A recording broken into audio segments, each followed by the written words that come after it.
Okay.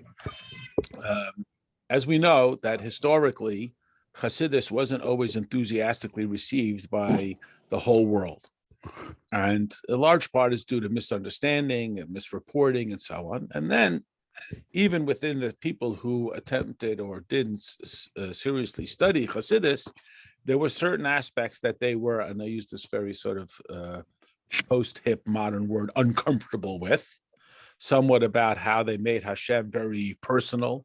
They were afraid that you made Hashem almost too accessible, and they were concerned that it would lose some of the majesty and awe.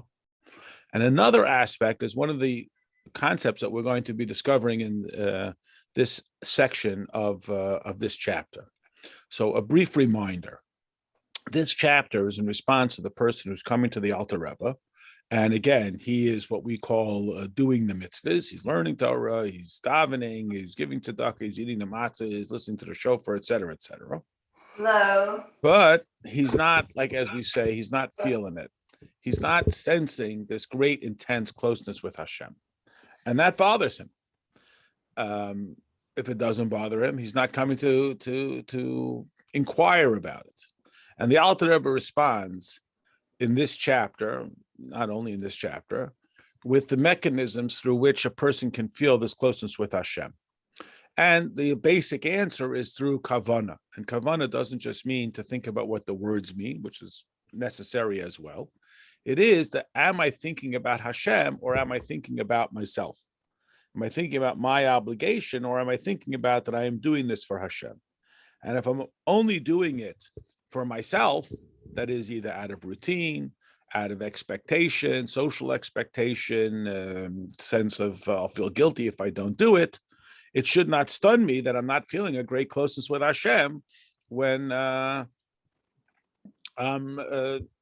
not thinking that much about Hashem. And so the Alter Rebbe reminds us that there are essentially three stages in this degree of awareness. There is what the Gemara refers to as shaloi lishma, not for Hashem's sake. And then there is lishma, which means for Hashem's sake. But even within the shaloi lishma, the not for Hashem's sake, not for the shame, Hashem, the name Hashem, there are shades. There is the gross sense of, well, I want everybody to think that I'm a genius and I want to win the prize and I want to be revered. So I learned Torah because I live in a social circumstance where Torah scholarship is deemed valuable. Ipso facto, I learned Torah so that everybody will honor me, or I want to get a job as a Torah learner, etc., which one would not be surprised that it doesn't bring any closeness with Hashem when I do that, because I'm not thinking about Hashem. All I'm thinking about is a very egregious form of what's in it for me. Then we have what the Alter Rebbe has described as a more subtle form of shaloi lishma. It's sometimes referred to in a sort of poetic way. It's shaloi lishma, meaning it's not the harsh, gross form that I'm doing it for some other reason, but it's not lishma. It's not done for Hashem. It's done, again, out of habit or because it's interesting or because I like it or because it's meaningful to me, but I'm not thinking about Hashem. And if I'm not thinking about Hashem, I'm doing it for myself, not for Hashem. So it should not stun me that I am not having any kind of closeness or intense relationship with Hashem as a consequence of these mitzvahs, because when I'm doing them, I'm not thinking about Hashem, I'm thinking about myself. And so the Alter Rebbe's antidote is for the person to turn it around and think about Hashem. He gave us a visual. We talk about the four world stages of awareness. We start off with the least evidently godly, which is this physical world where I do things purely for their pragmatic purpose. Then we talked about just above this world is the world of Yetzirah, where when I do mitzvahs out of that emotional desire to be close with Hashem, that is somewhat or more than somewhat based on my intuitive, natural impulse to be close with God. That is one of our truisms, that every Jew, because he has a part of Hashem embedded within him, has an absolute natural impulse to be close with Hashem. It's like you can't help it. It simply is your intuitive nature. And then such mitzvah is done with that kind of impact or that kind of contribution, reach to that level of Yitzira, more aware of Hashem. Yitzira meaning art. When I see the art first. And it does, though, remind me of the artist. So it's a little bit still about the art, but also about the artist, about Hashem. He's the artist. And then if I can engage my intellect to generate more than just my intuitive desire to be close with Hashem, I can reach even a level of closeness that is comparable to the world of Bria. Bria means creation. There's a creator. Creation is much more about the creator than it is even about the creation. And there is, just to finish out the concept, although it's rare, maybe even unlikely, that we will reach such a level, that of Atzilus, which is aligned with total oneness with Hashem. It's not even something I have to think about. I become absolutely aligned with God, maybe like a parent and a child, that they're absolutely aligned. It's not something you have to remember. It's not outside of you. It becomes embedded, like we've used the example of reading and so on, where it's simply embedded in my identity. Please God, walking or anything else that we have achieved that we don't ever have to think about. And that level is generally reserved for tzaddikim only. So we mention it, but we don't really expect it to be achieved. So the Alter Rebbe has basically laid it out. One of the things, again, maybe some people don't like about Tanya, is the Alter Rebbe does not allow a person to wallow in their self-pity. On the one hand, the Alter Rebbe in Tanya does acknowledge that there are certain expectations that are really should be categorized as aspirations. We're not capable of being tzaddikim. It was just yesterday's Torah reading, Kikara Velecha. It is very near to you, within your heart and within your mouth, that you may do it. And the Alter Rebbe shares our perplexity when he says that our experience suggests otherwise. And so the Alter Rebbe does sort of respond to the petitioner and say, you're right.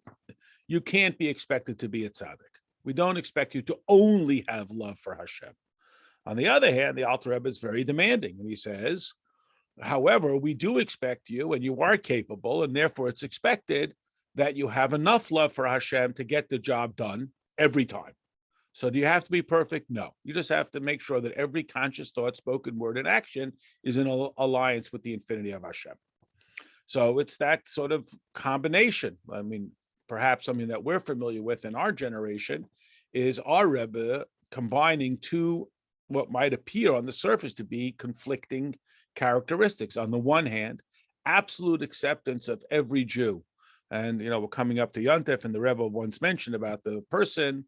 It's not, he didn't say anyone's name, but we know that this is not just fiction.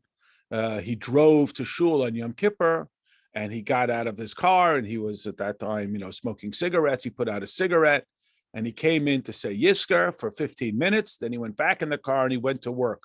So the rest of the world is saying, oh, that's terrible. Look at this terrible Jew. He goes to work on Yom Kippur, and he drives and he smokes on Yom Kippur.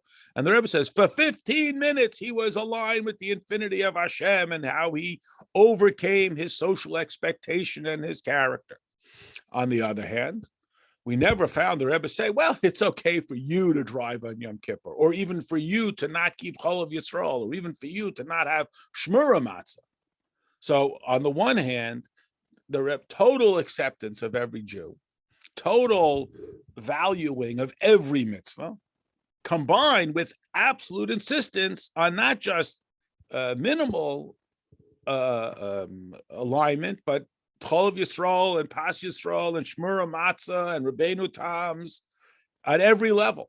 So nobody's more welcoming and nobody is more demanding. And the Tanya is very much on that genre. So the Alter Rebbe acknowledges, yes, you cannot be a tzaddik. You're not likely capable of it, and therefore it's not expected of you. Combined with, we expect every conscious thought, as we said. Now, in this chapter, the person has come to the Alter Rebbe, and I say this jokingly, well, that was his first mistake. He should have just stayed home and complained. But when you ask for an answer, you're going to get an answer. and you're going to get an answer, it's going to be demanding. That's the old joke about the guy who says, oh, I've always had this issue. It's always bothered me. And then somebody looks it up and they find, oh, you know what? That's such a good question. It was asked by one of the early commentaries. And here's the answer. And the guy, instead of being happy about it, he's disappointed. Now I don't have my question anymore. So the guy came to the Alter Rebbe. He asked the question. You're going to get the answer.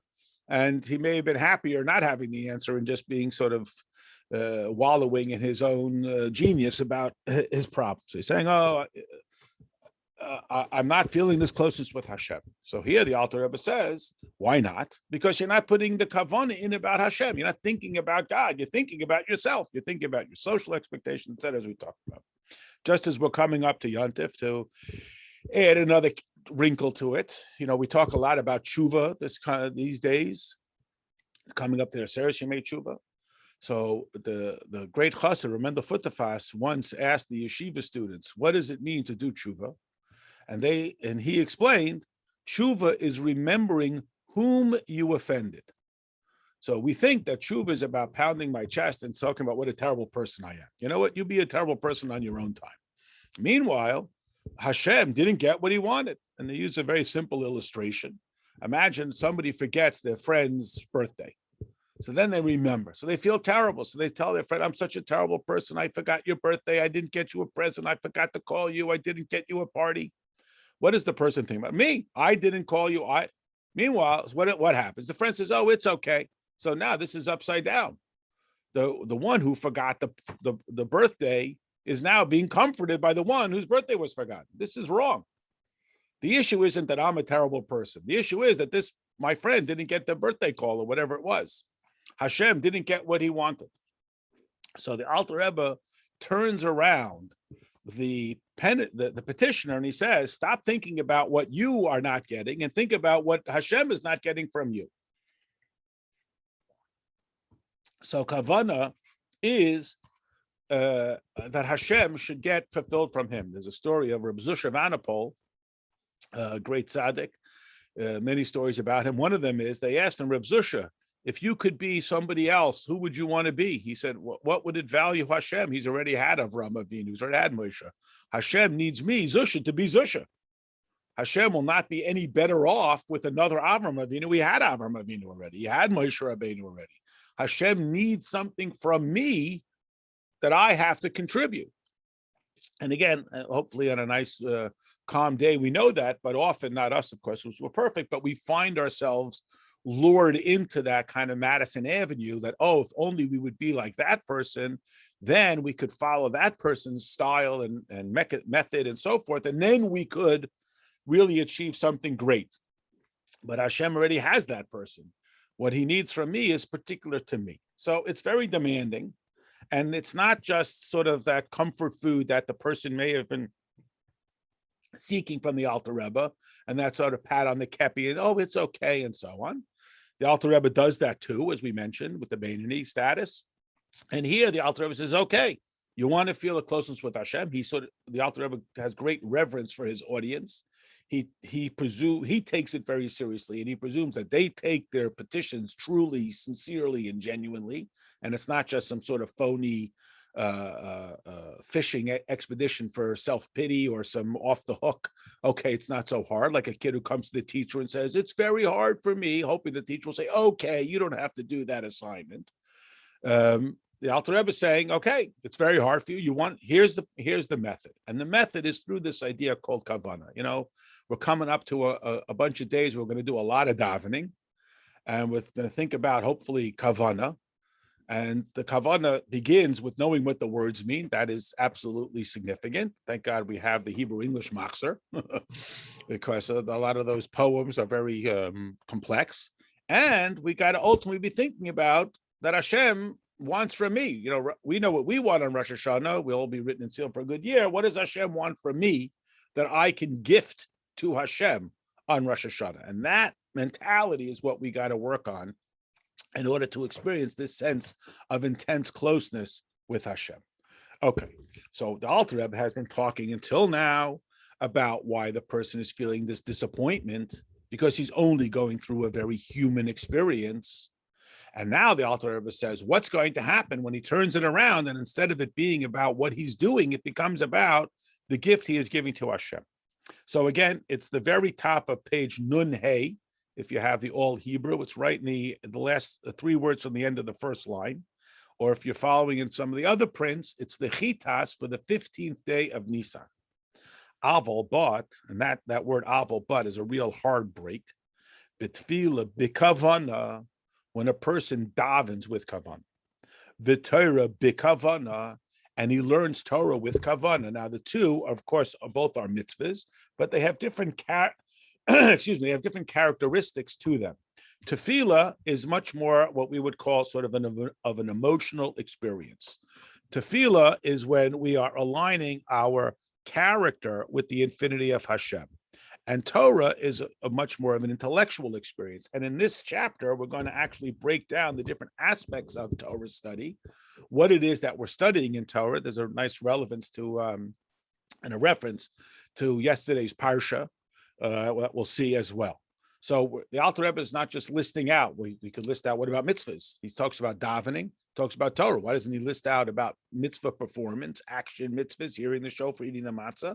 Because here we're primarily focusing on we call it the emotional, the character, that's tefillah, and Torah is the intellectual. The mitzvahs would be the action. And again, you think about the 4 worlds, mitzvah is much more in the world of action, asiyah, davening much more in the world of Yetzirah. Again, we translate it as art, but it means something above just what I'm doing. And again, it's not just the behavior, it's what is the focus. And Torah, the world of Bria, which is that world of the intellectually generated sense of closeness with Hashem. Hooray, what happens? Hakavana, this intent, mislabeshes ba'oisis hadibor, becomes invested in the spoken word.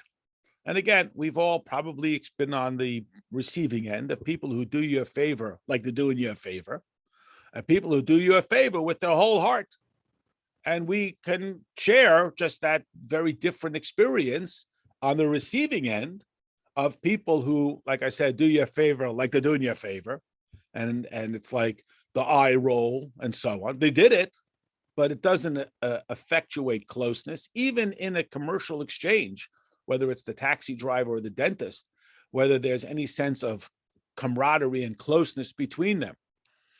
Just to share as an illustration, I know, feel free to pull out the shepherd's crook when I start wandering down the road here. I know a guy, and he had an insurance company, and he said, you know who gets sued? So of course people say, oh, the most incompetent. That's not who gets sued. The people who get sued are the rude people. When someone is polite and kind and concerned, even if he makes a mistake, I'm not talking about an egregious mistake where they do a root canal on the wrong tooth. People have a tolerance for it. But when someone's rude, even if they do basically a good job, the people are so resentful that they look for some way to sort of hurt the guy. So again, we're not talking about most egregious cases.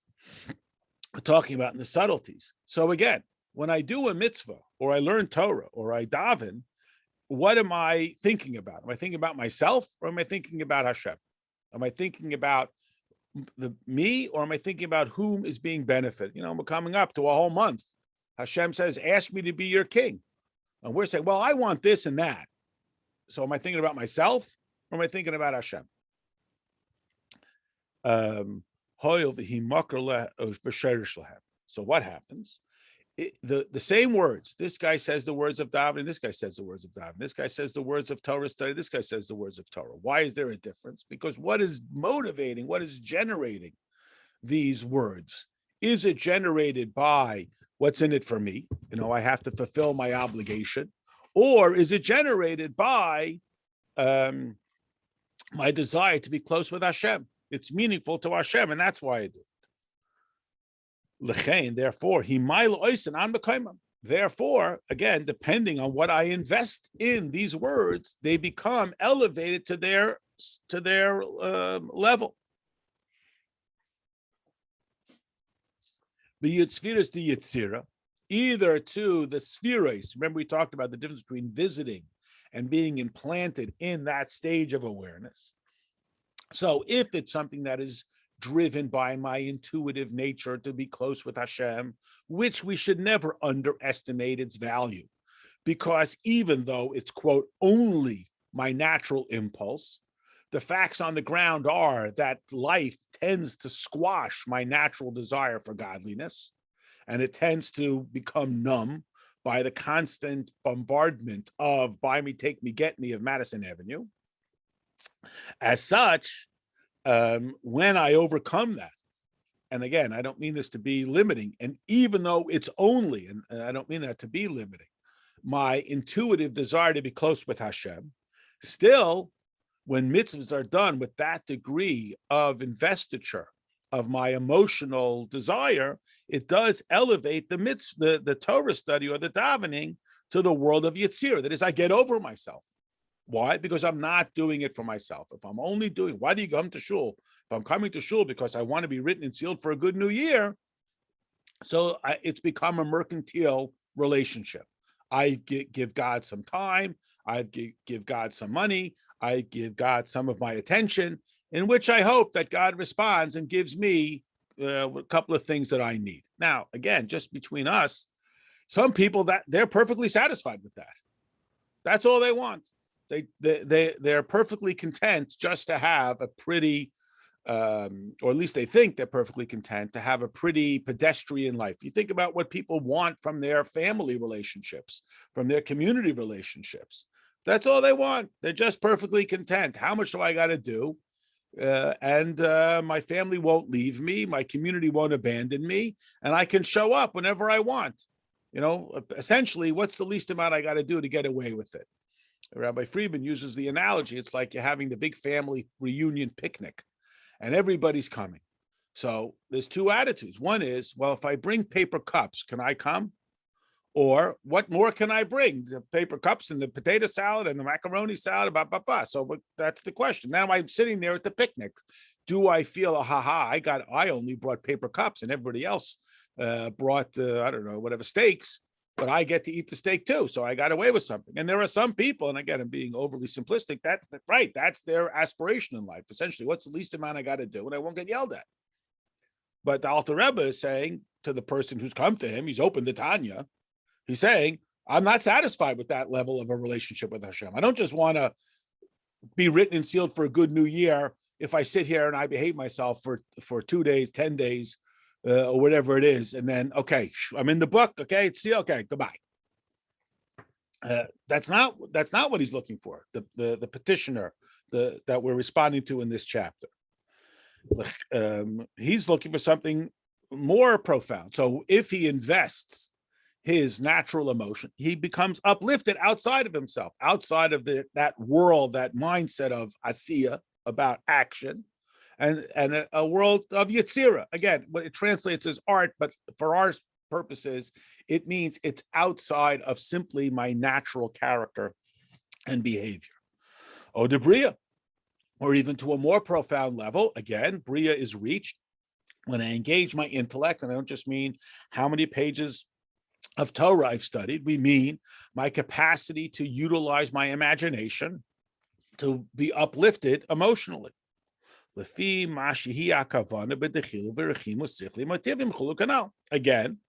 how intense does my relationship with Hashem become? As intense as I invest in it. How much do I invest in it? That's how close it becomes. So we have to ask ourselves, we're complaining, not us, of course, we're perfect, but we're coming to the Alter Rebbe saying, hey, I'm not feeling close with Hashem. So at the lowest level, it's like, do something about it, fix it. The Alter Rebbe's pushback is, what are you going to do about it? Well, what do you mean? I'm not feeling close with Hashem. I'm doing everything. I keep kosher, I keep Shabbos, I do it right. Okay, that's the first thing. So what about the investment? Well, am I thinking about myself or am I thinking about Hashem? So on the one hand, it's a little harsh. On the other hand, it's totally empowering. How, where is Hashem? Wherever you let him in. You completely control the joystick as to the intense, to the depth of the relationship with Hashem.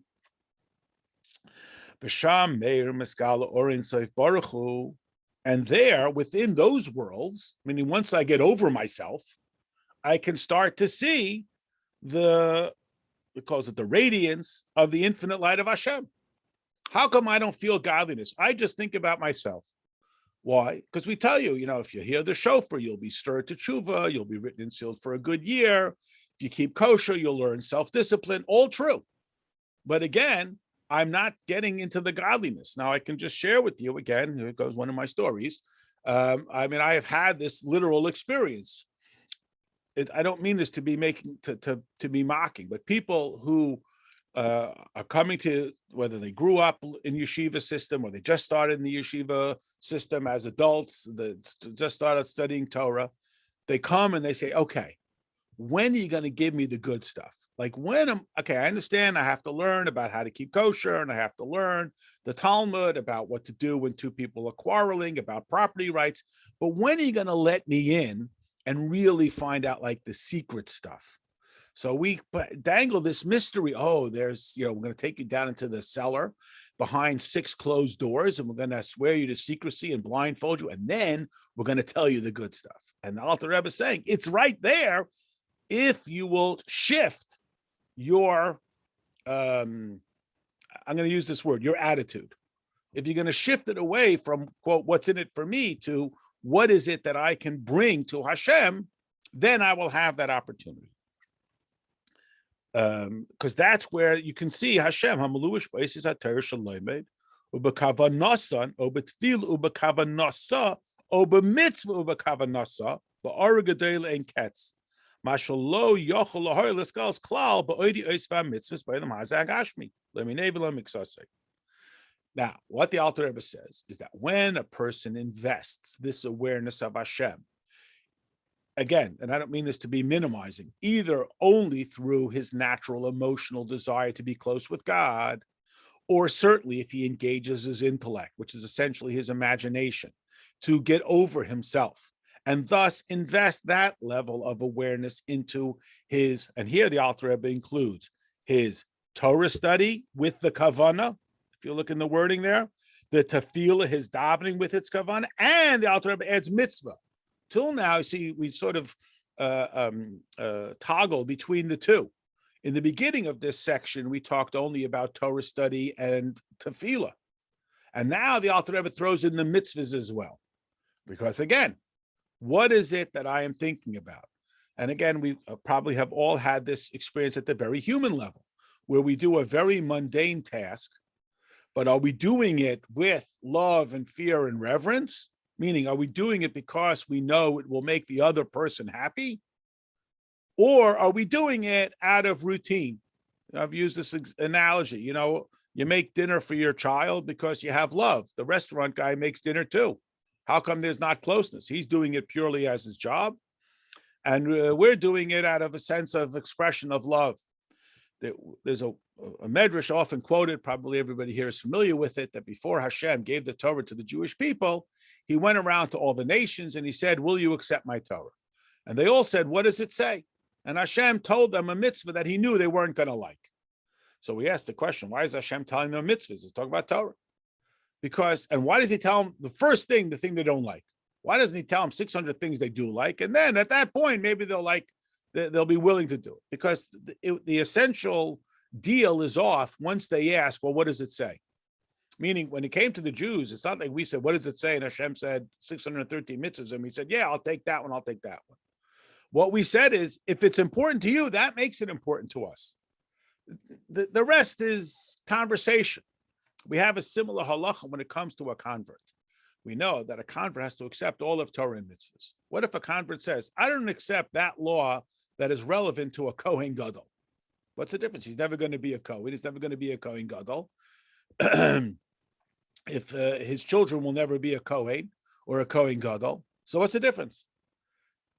So what? He doesn't accept that law. It's not relevant to him. Because what he's saying is, I don't accept you, Hashem. I accept what I like. And even though I happen to like 612 things, the essential barometer of value is what I like. And that is, no thanks. No thanks. To use a human illustration, if a man says to a woman, I like everything about you, so I want to keep you, so I'm going to marry you. you're, I don't know, make it up. You're the funniest person I know. You're the kindest person I know. You're the best cook. So what happens tomorrow? I'll find a better cook. So discard this one, move on to the next one. Because I only married you because of all the different things you do. So here, the Alter Rebbe is talking about his kavanah. And that kavanah can be even in, and again, I know that sounds diminishing, even in mitzvahs. That even when I'm doing the physical mitzvah, I have that kavanah. What's the kavanah? This is in the service of Hashem. People say, Rabbi, will you let me, be exaggerated, cook on Shabbos? I say, me? What do I care? I don't care what you do. Hashem does it. Oh, I mean, I don't care that you cook on Shabbos. I don't care that you cook on Sunday. Why should I care that you cook on Saturday? Oh, because Hashem cares. It's the same action. You're cooking on Sunday, you're cooking on Saturday. Why is one okay, one not okay? Because Hashem cares. If I blow the shofar today, I didn't do a mitzvah. I blow it in 2 days, I did a mitzvah. I eat matzah today, that's makes me, fills my stomach. I eat it on Pesach. Why? Because it's what Hashem wants. That's the mindset shift the Alter Rebbe is looking for. And the Alter Rebbe is telling you, you're not going to see it here in this world. Again, hopefully not, but possibly we've had that experience where we do a mitzvah and we don't see the heavens opening up. We don't feel the world shift. We don't see a change in the spiritual barometer of our existence. It just feels pretty much like it did a minute ago. This is that classic argument. Why are you bothering to stop people in the street and having them do a mitzvah, shake the lulav for 30 seconds? Who cares? They walk away just like they were on their way to McDonald's. They stopped and shook the lulav. They went right into McDonald's. They didn't feel any kind of great spiritual awakening, shift, or transformation. Why then? Right? So we're acknowledging that. You're not going to see that. It's not going to be pounding you home. Not even a little bit. Ad eitz Kates Hayamin, until the time when Mashiach will come, and the veneer of the world that squashes godliness will be lifted, and godliness will be revealed. So, right, I mean, it's just like most things. A parent tells a child to be polite. So, if this is like a silly Disney movie, the next moment they're polite to somebody, and the world opens up, and they achieve greatness. But we know that that's not the way it often happens. But somehow you tell the kid to be polite, be polite, be polite. Somehow they turn out at 35 to be polite. How did that happen? Why? Because on June 4th, 1987, you told them to be polite? No, because there was an impact. It just wasn't evident. It doesn't become evident until the veneer is pulled back. Sometimes not until an emergency situation. I mean, this is why we send the kids to yeshiva. This is why, lahavdil, we send them to West Point. Why? Because in that one moment, there'll be a change. There'll be that expression that is the culmination of a cumulative buildup of these types of, I'll call them trainings. Now, we don't see it, in the immediate. That's gullus. In Gan Eden, you planted and you reaped immediately. In our lives, we don't plant and reap immediately. It's part of gullus. That's why impatience is, in a certain sense, a virtue. Why shouldn't I see it immediately? Why do I have to wait? We only have to wait because we're in gullus. In Geula, you do a mitzvah, you see the immediate consequence and reward. And the Alter Rebbe is acknowledging that. You're not going to see it until that time. As we have mentioned earlier by Arichas. Now there is a somewhat lengthy note. In some of the earlier prints of Tanya, this note was actually incorporated in the text. Later, the Alter Rebbe decided to put it as a note. And as we explained, the difference between notes and the text is you could, in theory, skip the note. The note is a little bit more like we would call technical, Kabbalistic concepts, explaining the underpinning. But again, it's like giving instructions. How do you work the computer? Well, there's a difference between how you work it and how it works. The more you understand how it works, the better you are at working it, whether it's a car or a plane or a phone or whatever it is. So there's a delicate balance between writing an instruction manual so people can make phone calls and understanding the depth of it so they can be better at using it. So here the Alter Rebbe sort of went back and forth. At first, he wanted to include it, but then he saw, and again, Tanya is not a Kabbalistic text. It's not an analysis of spiritual matters. It is rather a book of strategies and tactics for how we can, what's what we're looking for, achieve the sense of closeness with Hashem. And so that's what we're looking for. B'Sham Meir, we're in the note here. B'Sham Meir Meskala Gamkein, Hayichud Ha'elyon Hanasa B'chol Mitzvahs V'Talmud Torah.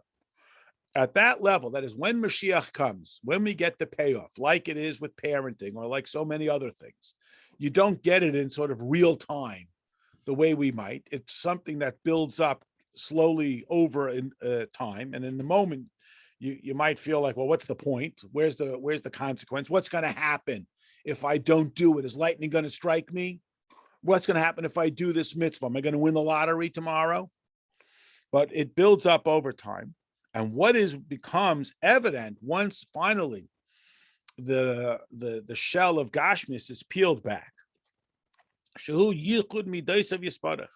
we start to see the unification of the midas of Hashem. That sounds really good. What does that mean? So the best we can explain, the midas, remember, the term means measured, measurables. And Hashem expresses himself through measurables. Since we are limited human beings and we need things to be square pegs in the square holes and round pegs in the round holes. So Hashem expresses himself, for example, through chesed, giving, and through gevura, withholding. And we talk about sometimes are times of chesed and sometimes are times of gevura.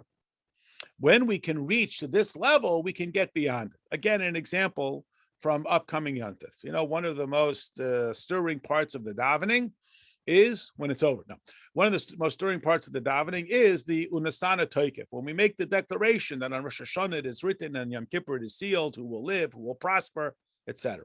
And then we say, through tshuva, tefillah, tzedakah, we can overturn the evil decree. So we ask, what do you mean? You just told me it's written and sealed in Rosh Hashanah and Yom Kippur. So what do you mean? So we say, right, that's the midas, that's the way things work in the orderly fashion. But Hashem is infinite. And if we can reach to the infinite of Hashem, which is accessible through Teshuvah, Tefillah, Tzedakah, we can rewire the algorithm and change the circumstance. But it's a lot easier to get it right the first time than it is to fix it. So we much prefer to be written and sealed for a good new year than we do to have to go back and fix it. Agreed. Here as well, the Alter Rebbe is saying, Yichud Midosav, the unification of the Midos, means that we reach into that most profound level. They become intertwined with one another. That is, even though Chesed and Gevura express themselves very differently, they all ultimately come from the same source. Many are familiar, last week's Parsha, not yesterday, from a week ago, we read about the horrific curses that will, God forbid, befall the Jewish people should they violate Hashem's instruction. And there is the story, it's in Hayom Yom, about how when the Alter Rebbe, who was the regular Torah reader, was once away during the reading of that Parsha, and someone else read the Parsha, his son passed out from just the horror of those curses. And then, of course, he was asked, well, how come you don't have that reaction every year? And he says, when Father reads it, you don't hear the curses. So Chassidus explains, what does that mean? Of course, the Alter Rebbe is reading the same exact words. But when you sense the fatherliness, so you know that both the Chesed and the Gevura, the blessings and the curses, all come from the same source. It's a very lofty level, indeed. We talk about it on Purim too, that on Purim a person has to get drunk, and we're not talking about liquor drunk. We mean we have to get so outside of ourselves that we don't think that Haman and Mordechai are different. They all come from Hashem. Haman comes from Hashem, right? You have to be drunk. It all comes from Hashem. Obvious benefits, sweet comes from Hashem. Not so obvious comes from Hashem. We have it coming up now. We know that one of them in Hagim on Rosh Hashanah is to eat honey. We dip our challah in honey, apples in honey. Everything is about honey. What's so special about honey? Because honey is sweet. But what does honey come from? It comes from a bee. And when we think about bees, we don't think about sweetness. We think about not so sweet. And the idea being that it's all from Hashem. The same honey, the same bee that scares us also produces the sweetest honey. So this concept is not something that we commonly live with. We know there's avoid and pursue. Stay away from bees, get honey. And on Rosh Hashanah, in these special moments, we get an insight, we get a glimpse of honey and bee coming from the same source. But these are rarities, like the Alter Rebbe has mentioned, because in our pedestrian human life, we don't always see that the chesed and the gevura come from the same source. And how is that changed? By Hashem. And that's what he's telling you. On Purim, Hashem's telling you, you can get an insight. On Rosh Hashanah, you can see that. When Hashem is expressed, when Hashem is evident, more evident godliness, more evident for our capacity to see that sweet and sting come from the same source. Ordinarily, we say, as Shlomo Melech says, I don't want your honey and I don't want your sting.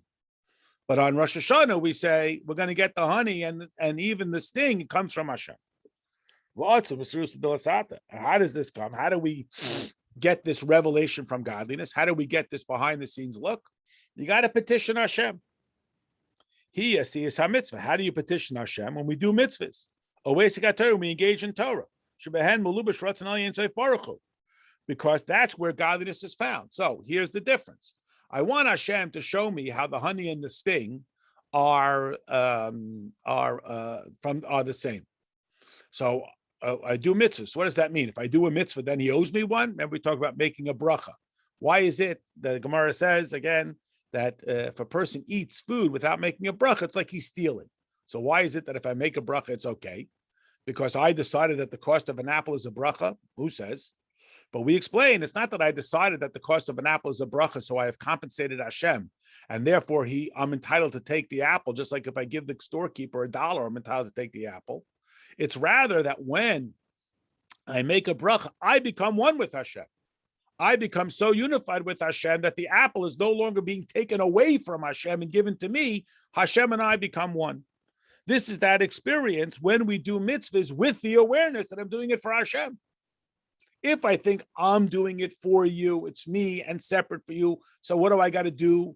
How long I got to sit here until I'm going to get what I want? How many pages do I have to read? And then you'll give me what I want. So there's a somewhat combative, certainly detached relationship. So why should I think that the honey and the sting are the same? In my life, the honey and the sting are different. It's only in Hashem's life. And that's the objective of Rosh Hashanah, to get into the mindset or the space of Hashem. And that's when we do mitzvahs with the intent of Hashem, because God's will is in it. Where do you really find this yichud? You find it in Atzilus. Is Atzilus available to us? Yes. Is Atzilus available to us? Come on, who are you kidding? We're not likely to, but this is one of the reasons why we like to hang around tzaddikim. We like to learn about tzaddikim.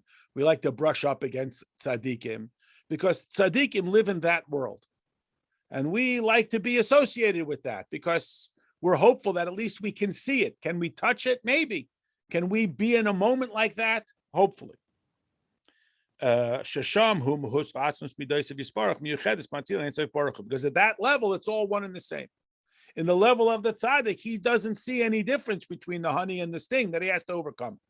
I see honey as sweet and sting is not so sweet. And therefore, my greatest aspiration is to at least know, no different than when I sit in the dentist chair and he drills my tooth, that even though it hurts, it's for the best, but it still hurts. But imagine the tzaddik is at that level where he doesn't see honey and sting separately. He only sees Hashem. We're aware of it. We know it exists. By knowing that it exists, it can give us that confidence. They talk about this, again, the Shtagedach, we should never know from it, but people who are in recovery for addiction, they have a sponsor. And the person in addiction thinks there's no way I could ever not do this. There's no way I could ever live without this. And his sponsor says to him, I know that you can. So even though you don't, lean on my faith. Lean on my faith to follow this pattern. Even though you can't even imagine how you're ever going to get out of this, lean on my faith. And again, that's in the most extreme. Hopefully in the less extreme, we've all experienced it at some level where we have had a glimpse, an insight into this idea where we can lean on somebody else's guidance, even though we don't see it as being possible. So here the Alter Rebbe continues.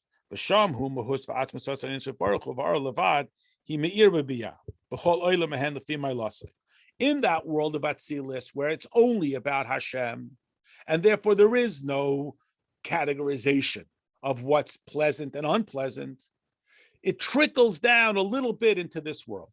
And again, hopefully all of us have had some experience that we thought was unpleasant that only turned out to be for the best. But again, yes, in the moment it's unpleasant. Imagine if we could get to the point where in the moment it is pleasant at that moment itself. That could be a very lofty level. Imagine it trickles down to us from time to time. I, the person is saying, but Rebbe, I'm not from Atzilus. I don't live in that world. This is the world of the tzaddikim. I need the beginner's kit. I don't live in that world. I live in a world where sweet is delicious and bitter not so delicious. When I do a mitzvah and I am conscious and I make the deliberate effort to be aware that this is the infinity of Hashem invested in this, pick a mitzvah, lulav, shofar, davening, learning, kosher, whatever it is. And that godliness is literally in this mitzvah. And the infinite light of Hashem, that again is dispatching all of this, even though I don't sense it, but I at least put myself in that mindset.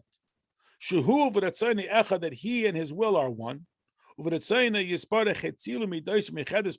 And God dispatches this characteristic to us, even though, come on, who are you kidding? I like honey and I don't like bees. The bee comes in the sukkah. I don't say, oh, wonderful.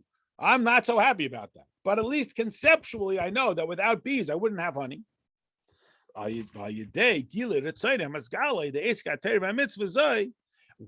I can, and this is what is available to me, reveal within the mitzvah action that I'm doing this because it is for Hashem. I'm doing this with the conscious awareness that this is in the service of Hashem. Now I have brought the honey and the bee into the same awareness. I'm doing it for Hashem. And again, it seems sometimes rather obvious. Well, of course, why else would I be shaking a palm branch and a lemon that I spent, $150 on? Why? But on the other hand, sometimes we forget, we get so caught up in what we're doing, we just want to check off all our boxes. And imagine if we could have this kind of awareness. And at that moment, we can sweeten the gevura. The harshness gets a little sweeter if we can have that kind of awareness. To be sure, it's a lofty level, almost unattainable, but we do touch it. Like we mentioned, that's why one of the reasons why we eat honey on Rosh Hashanah. It's one of the reasons why about Purim, and so on and so forth. And at least if we could have the conscious awareness, a true Gamzu Latova, that it's better. It's not just, oh, well, like we say different levels. It should be a kapara. Okay, it was unpleasant, but at least it's better than something else. Or, well, ultimately it's for the best. And see, mamish, it's better to see the honey in the sting at that moment. It's a very lofty level, almost unattainable. But the mere fact that we're aware of it trickles down a little bit. Back in the text, now we can properly understand another concept. That we call the love and fear of Hashem wings. So remember this metaphor from much earlier. A bird without wings can still live, but it's not very birdy. It's sort of missing the point. The whole distinctive characteristic of a bird is that it can fly. And the likelihood of survival of a bird without wings in the forest is pretty minimal because the bears are going to eat it. How come birds can survive lions? Because they can fly and lions can't. So if I do a mitzvah without love and fear, it is still a mitzvah. And that's why even if the guy just shakes the lulav and esrog because you bothered him, or because he felt guilty, or because he had anyways waiting for his double cheeseburger, he still did a mitzvah. And it should never be undervalued, just like life is a value in and of itself. On the other hand, it's like a wingless bird. It's sort of a little bit missing the point. The whole distinctive characteristic of birds is their capacity to fly. So he's a little bit missing the point that and his likelihood of survival in the jungle is also kind of minimal because the animal soul is going to eat him up. But it's not worth less. It's not without any value. So don't miss that point. But why are they called wings? Derech mashal k'dichsiv, like it says, ubeshtayim yo'ofef, and with two wings does it. Now yo'ofef we translate as to fly, but you can look in the Hebrew. The root word there is oaf, bird. It's almost as if the word bird was a verb. It birds, because the distinctive quality of a bird is that it flies. Shakanai, that's Rav Chaim Vital writes. Shakanfai and what are the wings of the bird? Hain's royas adam, they're like the human's arms. Chulu. Ubitikunim perish oiski b'Torah mitzvahs. That is, when a person engages in Torah mitzvahs, b'dechilu v'rechimu, with reverence and love, nikroyim banim, they become like children to Hashem. And again, different ways in which we do mitzvahs. Ultimately, why does a child long to be close to their parent? If this was a total stranger, they may not like everything that they do. They may not be friends. Why? Because the child comes from the parent. So what does it mean when we lift our mitzvahs outside of ourselves? It means we become aligned with the infinity of Hashem. Why do we want that? Because it's our nature, because we come from Hashem, and all matter desires to be associated and reunited with its origin. It's one of the explanations as to why on Yom Kippur we completely isolate from the physical. You don't eat, we don't shower, etc. Why? Because everybody, regardless of their independence and of their success and of their capacity, at some point has the longing simply to curl up in his mother's arms and be totally nurtured and totally cared for. So Hashem says, you know what, grow up. We got a whole world out there, we got to change. We can't do it, we're only human. Hashem says, you're right. I'll give you one day where you can totally indulge yourself. You don't have to worry about anyone else. You don't have to worry about the world. You don't have to think about making the world a godly place. You don't even have to eat. You don't have to even take care of your body. You can just be totally self-absorbed. That's the day of Yom Kippur. You just curl your neshama up into the infinity of Hashem, and don't even turn a complete and total deaf ear to the rest of the world.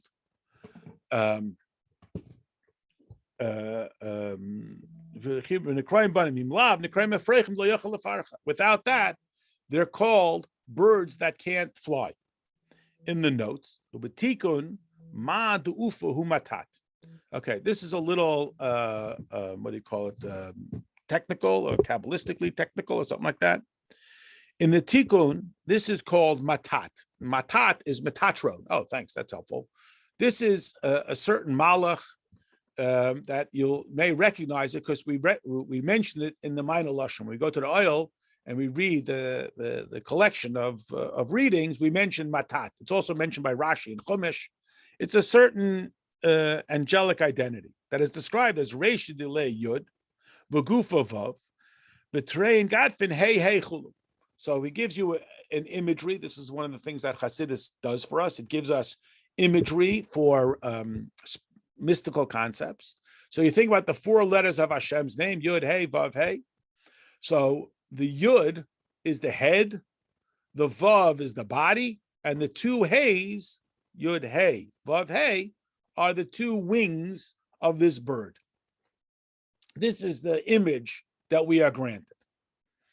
That behind this means Olam HaYetzira Shenikra Matat. That the world of Yetzira, which is one step above this world, that is, I get over myself. And again, unfortunately, it's sometimes easier to illustrate it in the negative. We've unfortunately probably all encountered people who have no awareness of anything outside of themselves. They're so completely self-absorbed, they don't recognize anything that doesn't have any direct impact on them. And their whole existence is only consumed with themselves. It's a very harsh description, and I hope that you've never met such a person. Unfortunately, I can only imagine that you've met such a person, because such people exist. Not us, of course, we're perfect. So that's a person who lives only in Asiya. They live only with their own existence. They have no awareness that there's anything other than themselves. But Yetzira is a stage above that. And again, you've hopefully met many people, hopefully most people, hopefully everybody, that their life is consumed with thinking about other people. They're constantly thinking, what can I do for somebody else? You're going to the store that I need to go to. So do I say, oh, good, can you do my shopping? Or do I say, oh, I'll do your shopping? This is the question. Do I see how other people serve me or how I can be of service to other people? So Yetzirah is that level. So once I get above myself, I get outside of myself. Hein gufi halacha sheba Mishnah. This is represented in the study of the Mishnah. Now, the Mishnah is the first formal codification of what has otherwise been orally transmitted to Moshe at Har Sinai. Remember, if you look in the Tanakh, there's basically no mitzvah, zero, that is fully detailed in the Torah.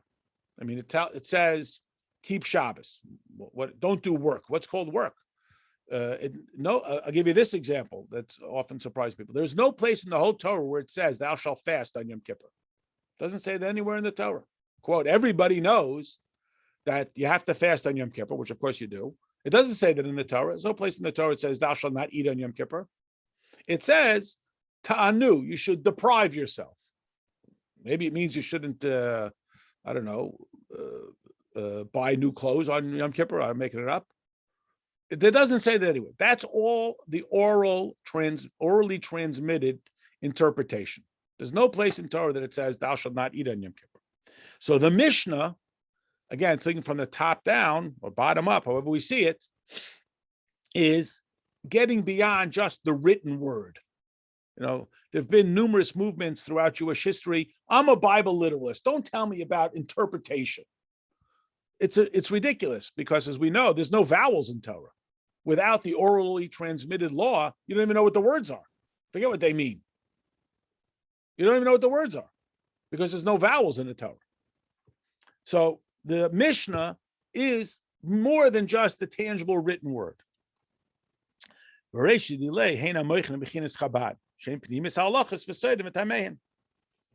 this is that level that starts with the intellect, because it does some analysis, it does some understanding, we can grasp it, and it communicates the depth of the law and its reasoning.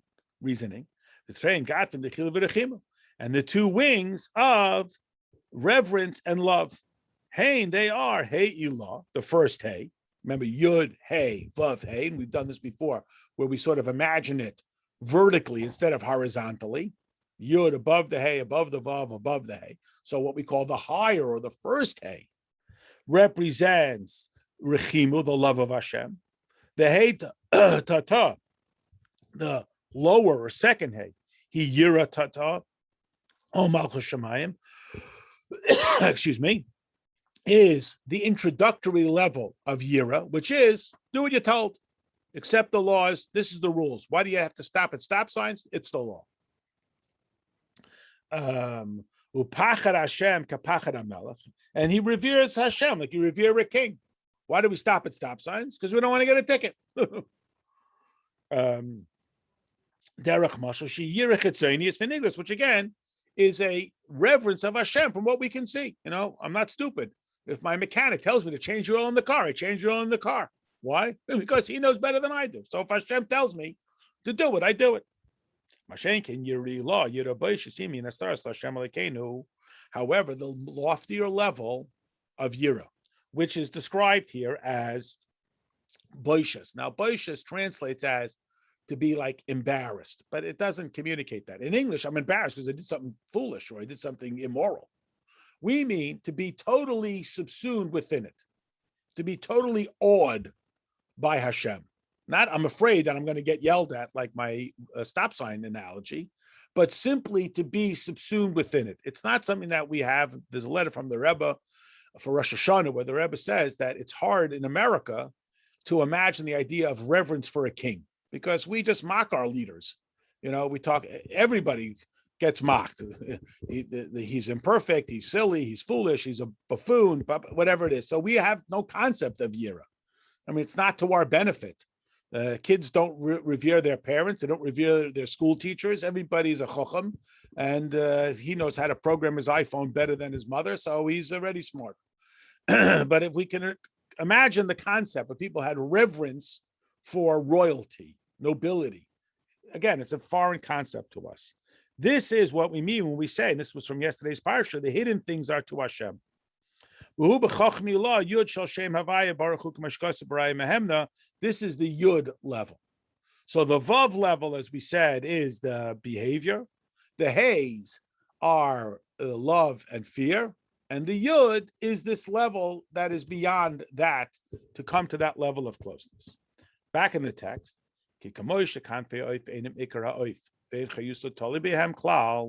just like the wings of the bird are not the bird, and the bird's literal life does not depend on the wings. It could be alive without wings. Like when we to illustrate this idea, not from the laws of biology, but the laws of kashrus, nidlog aferek sheda, that we know that a bird or an animal that is shechted could still possibly be prohibited if it had some sort of injury that was perilous to life. That's what the word treifa means. And yet we have a halacha that if a bird had its wings removed, it still could be a kosher to eat, meaning it's not doomed. It's not so injured. And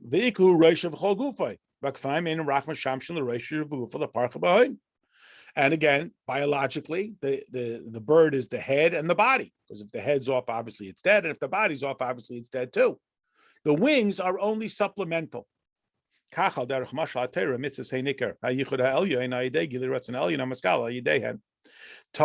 what is Yiddishkeit? Torah and mitzvahs. And again, this is a whole world, and they were not so down with Chassidus. Yiddishkeit, learn Torah, do mitzvahs. Learn the Torah, do mitzvahs. Learn Torah, do mitzvahs. And as we talked about in the beginning of this chapter, what do I need Chassidus for? Do what you're told. And in a certain sense, you could say, right, that's the ultimate marching orders and so on. However, in practice, it wasn't happening.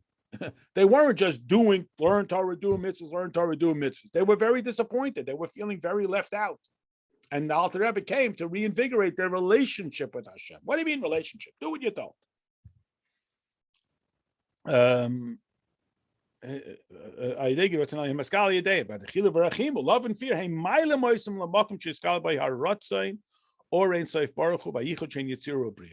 When we invest love and fear in our mitzvah actions, then we elevate them to become close and unified with Hashem.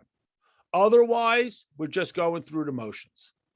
And it's not bad going through the motions. I mean, you think about it in life, a lot of things you just have to go through the motions. But if we want something more meaningful than just do what you're told, stand up, sit down, lean to the left, don't lean to the left. And in other words, how much longer I got to stand here until it's over? My watch is on the other side. I'm not looking at my time. That was a visual. That is, if our attitude is, okay, come on, how long I got to stand here for? And then it's done. Here comes Yontif. I got to take off from work. I got to sit. I got to eat. I got to sit in shul. What can I do to keep myself busy? Then we shouldn't be surprised that we don't have much of an intense relationship with Hashem. And this is what the Alter Rebbe is saying. Yes, it's true that the infinity of Hashem is found in the Torah and the mitzvahs, but if we're not going to discover it, it's likely to be unexplored. In the note, or afila basiya b'yitzvers dekdusha, makom mitzvahs maisis. You can even find this in action, not only in Torah study and davening, even in the mitzvah actions. V'chein mikra, and so too in the study of Chumash. That is, even though it's sort of elementary, because our idea is that the highest it is, the lowest it falls. So we can study Chumash purely at the narrative level. Once upon a time, there was a man named Abraham, and he had a wife named Sarah. Or we can understand it at the more intensely spiritual levels. But again, if we only see it at the shallow level, again, here comes one of my stories. So one time years ago, my wife was invited to speak to some women's group, not a quote unquote frum. And she's telling them about all these different great Jewish heroines. And they're like, well, we never heard about this. We only heard about the men. We only heard about Abraham and Moses. How come we never heard about this? You're right. You've been denied. You haven't been given the opportunity to learn about this, right? So if we keep it very simple, it's sort of half sarcastic joke. You know what the primary purpose of Hebrew school is? To make sure kids hate Yiddishkeit so that they don't come home and tell their parents, oh, we have to keep kosher. I learned it in school. We have to keep Shabbos. How come you go to work? How come we're eating a treif? Well, I learned in Hebrew school. So the primary purpose of Hebrew school is that the kid hates it so that he doesn't bother his parents and that they can sleep late. And don't bother me. And don't tell me that I have to keep kosher. I have to keep Shabbos. Just be bar mitzvah so your grandmother will cry. It's overly sarcastic, but probably about 82% true, maybe even 86% true. So again, if if we have a very simple relationship, we're going to have very simple relationships. It's true of our personal relationships, and it's true of our relationship with Hashem. And if that's our objective, then we'll be satisfied. But the Alter Rebbe took the risk of saying people are not happy with that. They're not satisfied with just this sort of just do what you're told kind of thing. And like I said, what's the least amount I got to do? And I don't have to do it anymore. And again, when you had a society where everybody grew up and there was no real option because the Goyim were Cossacks who would kill you if you wandered outside of the community, it worked. But it's not working when people can't. It's one of the primary reasons, parenthetically, why our Rebbe pushed for girls to learn as well. They're not staying if they don't. They're not. If they can go to college and become a biophysicist, why can't they learn Talmud? They're not staying. All right, back into the point at hand. Enough of my wandering. Hu b'yitziru, but Talmud b'bria. The Talmud, which is again a more intense analysis, takes you even to the level of bria. Even though you get caught up in the analysis of ownership and so on, and you can forget that this is about godliness, but that's where it is.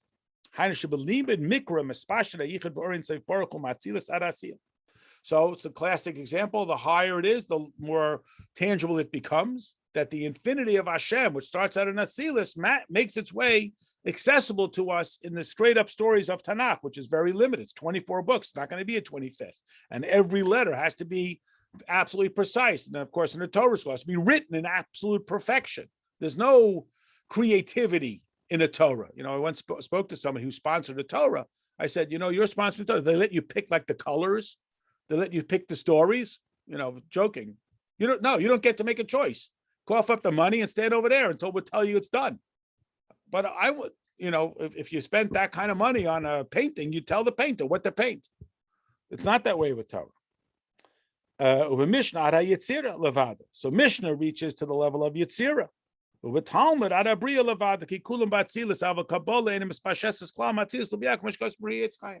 all of Torah, even the didactic laws about what to do when you put chicken soup in the cereal bowl, come from the essence of Hashem. The parts of Chumash, Tanakh, that's accessible to everybody, reach down to Asiyah. The parts of Mishnah, which is a little more elaborate, the Mishnah to Yetzirah. The parts of Talmud to Bria. Kabbalah remains in Atzilus. It remains in Atzilus. And that's why by bringing Kabbalah, one of the things that Hasidus does, is to bring Kabbalah down into this world, is saying, hey, we are so, I'll use the word desperate, that we're going to bring Atzilus down here into this world and entrust it to people with the confidence that they are going to engage in it to uplift them. Back in the text, so the Alter Rebbe asks a sort of a seemingly obvious question. Why are we describing love and fear as wings? They're mitzvahs themselves. We say it in the Shema, B'ahavta es Hashem Elokecha. You should love Hashem, your God. That's a mitzvah. Es Hashem Elokecha Tira. You should fear God. That's a mitzvah. They're mitzvahs too, just like sukkah and matzah. Alpha BK, Nikra and Gatfin. Still, we call them wings. Why? Because our ultimate objective is to love Hashem and to serve Hashem with love. The Kabbalah schar, and to say that I can feel love for Hashem without having to do any avodah. I just feel a total love for Hashem. It's an aspiration, but that's what we're talking about in the times of the world to come. When godliness is evident, to just feel. I just feel love for Hashem. Unfortunately, again, overly cynical. When someone says, I just love Hashem, what they usually mean is, therefore, it's okay that I go to McDonald's because I love Hashem. I don't have to do mitzvahs because I love Hashem. That's an overly cynical attitude. But here the Alter Rebbe is saying that if we think we're going to have love without any avodah, we're fooling ourselves. Because see, like it says, today we have to put in effort. A person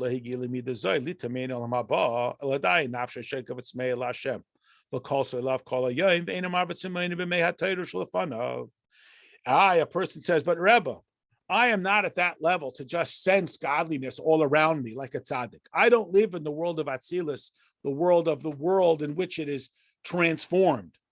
And I'm longing for Hashem. I love to feel close to Hashem. And it's not happening for me. So the Alter Rebbe says to him, it's a little harsh. It's like a guy standing by a river. But and he's saying, where's their water to drink? It's right here. We just had an Haftarah a few weeks ago, like the prophet who declared, let all who are thirsty come to the water. Meaning the person saying, but Rebbe, it's not happening. Drink, here's the water. Because again, not us, but sometimes we come and we complain, but we don't really want to do anything about it. We want to complain about, I don't feel close to Hashem, I don't feel love for Hashem, I don't feel close to Hashem. So what are you going to do about it?